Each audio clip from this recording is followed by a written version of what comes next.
Buenos días, alumnos. Vamos a repasar a continuación algunas ideas acerca de los problemas de representación o determinación de fórmulas orgánicas.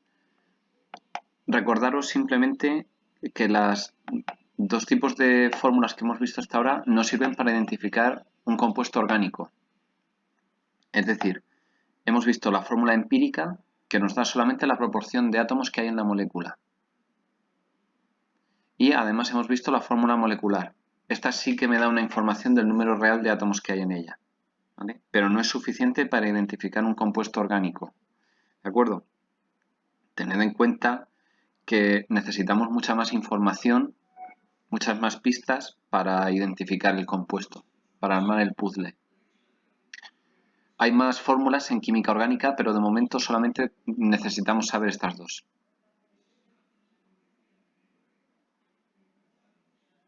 Vamos a ver a continuación un ejercicio muy sencillo. Pausad el vídeo un momento, hacedlo y a continuación comprobáis el resultado.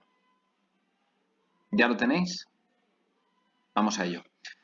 Dice así: sabemos que un compuesto orgánico tiene una fórmula empírica C2H5N y su masa molecular aproximada es de 130 gramos por mol. Escribe cuál será su fórmula molecular.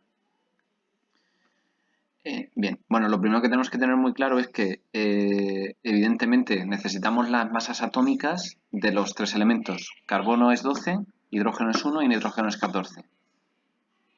Es decir, si nosotros hacemos el cálculo según la fórmula empírica, tendríamos 12 por 2, ¿vale? Más 5 más 14. Que fijaros que me da 43 unidades de masa atómica, ¿vale? ¿Qué ocurre? Que tenemos que tener claro que la repetición de varias veces la masa empírica, sí, la masa empírica, n veces me dará la masa molecular, ¿vale? Luego, si hago la división de la masa molecular entre la masa empírica, me da un número decimal, pero tenemos que coger el número entero más cercano, que es 3.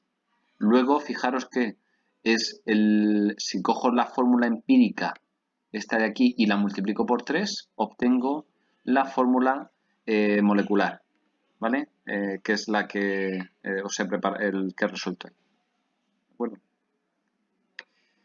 Muy bien, vamos a plantearos el siguiente problema, ¿de acuerdo? Pensadlo y en el siguiente, a continuación, en los siguientes minutos os doy la solución. ¿Ya lo tenéis? Venga. Dice así: un compuesto orgánico dio los siguientes porcentajes en su composición: 71,7% de cloro, 4,1% de hidrógeno. Además, un litro de dicho compuesto en estado gas, medido a 745 mililitros de mercurio y 110 grados centígrados, tiene una masa de 3,12 gramos. Haya su fórmula empírica y su fórmula molecular. Bien, lo primero que tenemos que hacer, vamos a suponer que los porcentajes están referidos a 100 gramos de compuesto, que es nuestra base de cálculo. Entonces, yo os recomiendo que nos hagamos una tabla, o bueno, en resumen, los cálculos que tenemos aquí, ¿vale? Y fijaros que si dividimos los gramos que tengo en este caso de cloro por la masa del cloro, que está en la tabla periódica, fijaros que moles que me divide a esto, lo paso arriba. Luego me quedará 2,02 moles de cloro. Para el hidrógeno lo mismo. Tendré 4,1 moles porque su masa atómica es 1 y estos serán los moles para el carbono. A continuación de estos cálculos, yo divido por el menor número y me dará la fórmula empírica, ¿vale? Fijaros que me saldría un mol de carbono, un mol de cloro y 2 moles, sí, aproximadamente 2 moles de hidrógeno, ¿vale? Esa, insisto, es la fórmula empírica, ¿vale? Por eso he supuesto los 100 gramos de compuesto, pero solamente me vale para una proporción, ¿vale? Pero la fórmula real necesito más datos. Necesitaré datos de presión, temperatura y en este caso me da masa. Pues ¿qué tendré que aplicar? Pues los gramos reales que tengo de compuesto, ¿vale? Cuidado con eso. esos 3,12 gramos. ¿Vale? Si yo aplico todo eso, fijaros que lo único que he hecho aquí es coger la fórmula del gas ideal, que es P por V igual a nRT, despejo en el número de moles, que es la masa partido por la masa molecular, ¿de acuerdo? En este caso cogería los 3,12 gramos que tengo de compuesto, correcto, sí.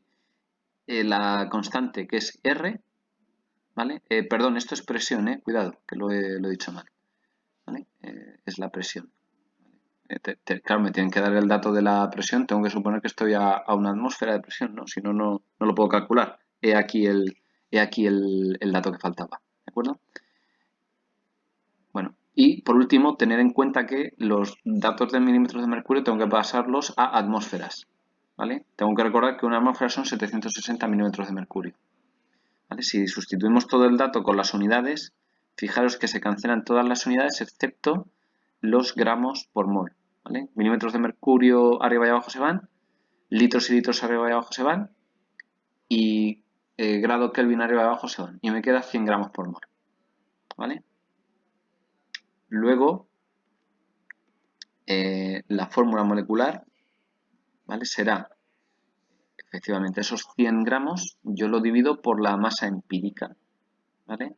Y me saldrá 2, ¿vale? Me dará aproximadamente 2, ¿vale? Que fijaros que es, la fórmula molecular es un múltiplo de la empírica, ¿vale? Muy bien. Bueno, pues como sabemos, como mucha dificultad, siempre habrá 3 elementos en la fórmula, nada más. Adiós.